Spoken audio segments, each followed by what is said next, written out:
Bonjour, je suis Valérie Battesti. Je suis adjointe à la commande publique sur la commune de Hyères. Écoutez, moi c'est Jean-Pierre Girand, je suis maire de Hyères et président de la métropole Toulon-Provence-Méditerranée. Et moi, je suis Mariana Tasson, responsable du service de la commande publique à la ville d'Hyères. Quand il y a une possibilité d'innover de façon sociale et positive, on essaie de répondre présent. Les marchés publics sont nombreux dans notre commune, mais il est important de montrer que c'est un marché public.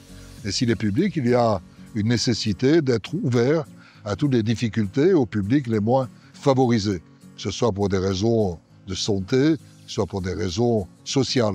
Et donc cela conduit à mettre un pourcentage, en tous les cas une attention particulière pour ce public particulier dans les clauses qui sont imposées aux entreprises. Donc c'est à la fois une démarche économique, marché public, mais une démarche sociale.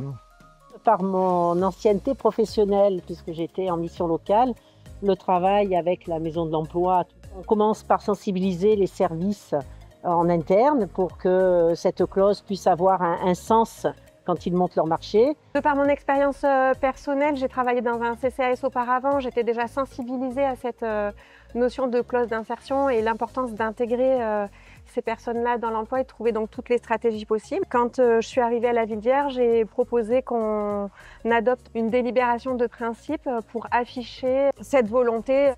Et en pratique, nous avons un partenariat avec donc la facilitatrice, Madame Isabelle Mass, et nous lui adressons systématiquement tous nos projets de marché public afin qu'elle puisse nous conseiller.